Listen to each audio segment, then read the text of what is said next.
Well, thank you very much. We're fortunate to have Senator Bill Hagerty from Tennessee. It's great to be with you again, Grant. Thank you. Yeah. Senator Hagerty knows Asia better than just about anyone in Congress, I should think. But I'd like to... Well, my last job, I was posted there, and I think that is a little bit of a different perspective. And the appreciation for the world's thirst, and certainly that region's thirst for American leadership, is firsthand for me. And so how, you've been very outspoken about the China threat, for want of a better word. Yeah. How serious is it from your perspective? It's been a serious threat from my perspective for some time. My career has been in business.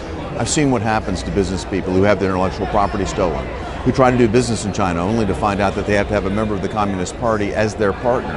Or think about the barriers that China erects when you try to actually compete in their market, or the way they subsidize their own champion industries.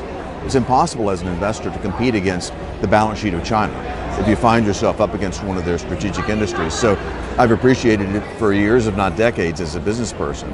And back in 2015, 2016, when I heard then candidate Trump talking about China, I thought, finally, here's somebody that understands one of the greatest threats that we face, not only as a nation, but as the global free market economy. And I decided to dedicate my time and effort to help him win the election. He did win.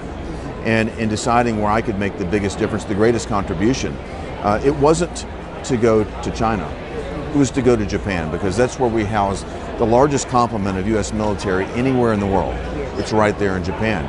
We're in a very vital area where we have strategic relationships with South Korea, with the Philippines. We need to continue building relationships with India, with Australia, with New Zealand.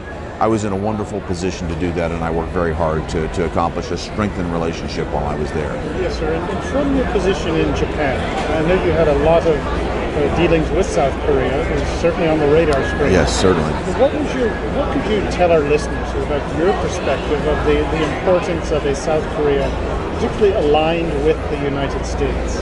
Well, our interests are vitally aligned, as they are with Japan. And I did everything I could to encourage cooperation in the region. The United States is the cornerstone of prosperity and security, working with our allies of Japan and South Korea. We need to continue to find ways to do that. And I'll tell you, not only is North Korea watching, but China is watching very carefully how we cooperate with a strong ally and a very strong economy like South Korea. I think it couldn't be more important than it is today to continue to strengthen that alliance. One is an aspect of South Korean politics that does affect the U.S.-Korea relationship is the nature of the regime in South Korea. And there's an election in 2022 coming up. It is. Yes. But these are people who the Moon Jae-in administration, by their own backgrounds, by their own words, appear to be sort of leaning towards China, towards North Korea, etc. And that potentially poses some concerns. Would you see any concerns in that regard? Well, I do see the concerns as I talk to business people in South Korea. They have the same concerns as well, because they want to preserve the free market economy that's been so successful in South Korea. And I understand how politics can often be at odds with the economy, but as they think about their national interests, they've got to realize that from Kim Jong-un's perspective, a unified peninsula means that he runs things. I don't think that's going to be good for the South Korean people or for the South Korean economy. China's interests are their own. And I don't think those align with South Korea, nor do I think they align with the United States, nor with Japan. So we have to keep our own state's interest, our own vital state's interest at heart in every action that we take. And I think cutting through the politics, you've got a strong business community in South Korea. In Japan, a very strong business community. I was fortunate to have lived and worked in Japan from 1988 to 91. And a lot of the people that I made friends with then are now running the companies now in Japan. I view the potential between the business communities of Japan and South Korea to be extraordinarily strong. The interests are aligned, and I think sometimes politicians have a hard time finding an off-ramp to some of their disagreements.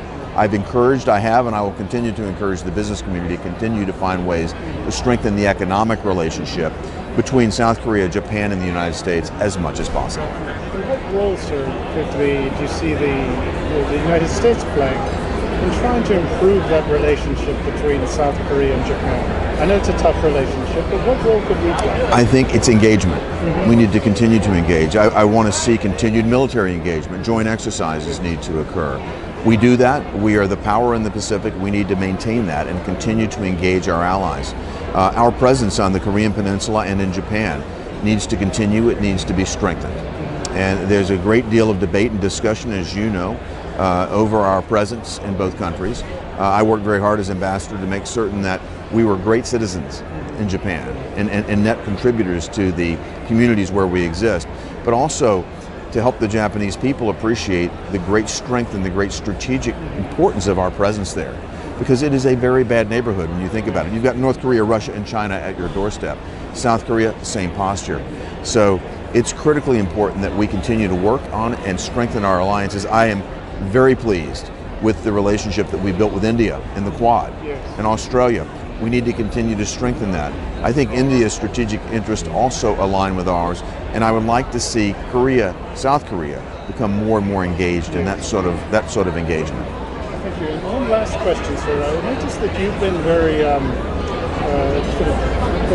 helpful in trying to strengthen what the U.S. is trying to do to really ward off Chinese influence. And a couple areas are involving fentanyl and also the threat to the U.S. dollar. I wonder if you could just explain to our listeners what you see that we need to do. Well, fentanyl is a scourge that's attacking our nation. This is something that we've seen in the past. You go back to the occupation forces that were in Japan after World War II. The North Koreans were running the illicit drug trade into Japan, trying to weaken our sailors and our servicemen, as well as the Japanese. The goal there was explicit. They wanted to weaken us. What we see is the flow of fentanyl now increasing dramatically into Mexico.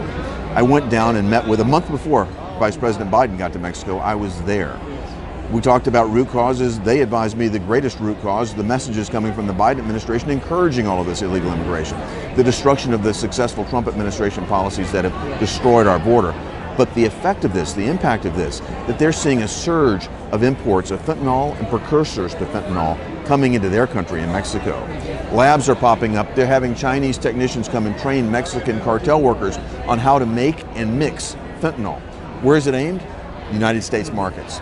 And what we see is a flood of migrants every morning hitting the border. The cartels have figured out how this works. They overwhelm our border patrol.